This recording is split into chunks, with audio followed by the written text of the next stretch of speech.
Iloilo City Government ang nagbukas ang dugang nga mga barangay vaccination sites. Sa tinutuyo nga mas mapalapit kag mapahapos ang pagbakuna batok COVID-19, ginbuksan sang Iloilo City Government ang 5 ka mga vaccination sites sa barangay. Una na ang Kalumpang Molo. Kahapon, ginbuksan ang Harog Gymnasium, San Isidro, Tagbak kag Quintinsalas. Kapin 1,190 ka mga individual ang gimbakunahan gamit ang Janssen. Subong adlaw, nagsugod man ang vaccination sa La Paz. Magluwas sa mga barangay, padayon man ang vaccination sa mga mega sites pareho sang Mega World, SM City sa Mandurriao, kag Robinson's Place sa Haro.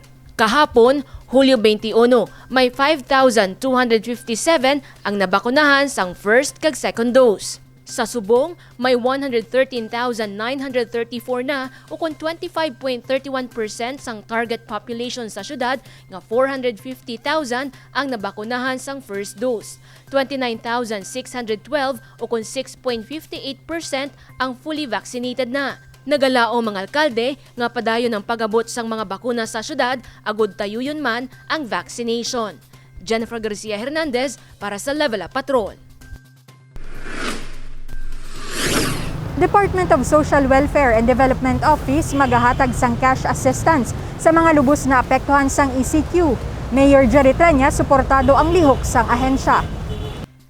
Sa Facebook page sang Department of Social Welfare and Development Office Region 6, ginpahayag ni Regional Director Maria Evelyn Macapobre ang rekomendasyon sa paghatag sang cash assistance sa mga pumuluyo sa syudad kag probinsya sang Iloilo nga lubos na apektuhan sa pagpatuman sang enhanced community quarantine. Para kay DSWD 6 Public Information Officer May Castillo, pinaagi sa paghatag sang cash assistance, mas mapadasig ang pagresponde sa kinahanglanon sa mga pamilya nga mas naapektuhan sang ECQ. Para pagid nga maka-respond kita sa urgent nga need amo na ang proposal for cash assistance because we understand gid nga kinahanglan naton magbulig sa aton nga mga affected families as soon as possible. Dugang pa ni Castillo, nalakip sa proposal sa ahensya ang kantidad nga igahatag sa kapin 86,000 ka pamilya sa Iloilo City. Ini sa tion, aprobahan sang DSWD Central Office.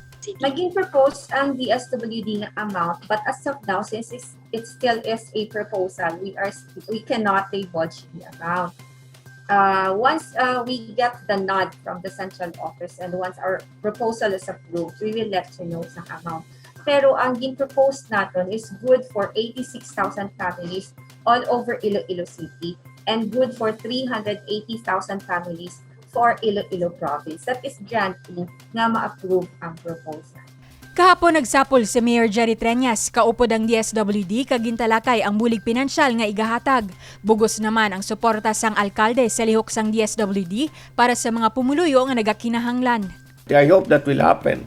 And I want them to know that I am very much supportive of that.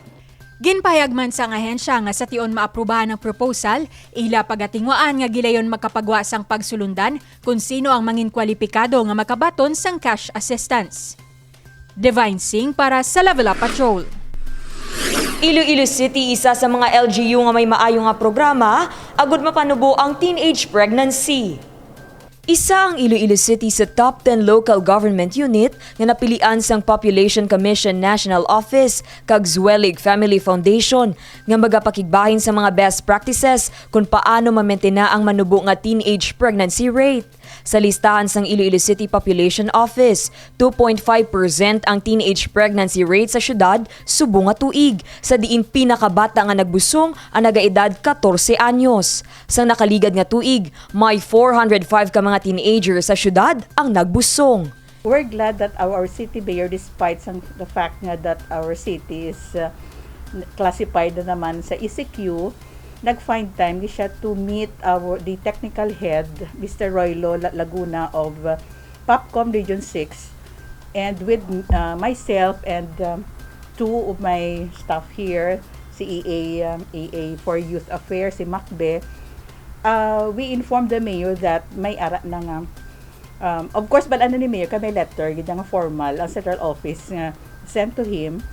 And any visit ni Mr. Roy Loya is to discuss further plans for in preparation for the inception which will be on August 5. And kina-encourage yun niya nga actively participate si Mayor during the discussion. Isa sa mga best practices ang talatapan amo ang paghimo sang information, education and communication campaign. May capacity building programs man kung sa diin ang mga kababaihan nga temprano pa nagbusong ang ginahatagan sang kahigayunan nga makapadayon sang ila pagtuon. Plano sang City Popcom nga iduso ang Challenge Initiative ukon TCI program.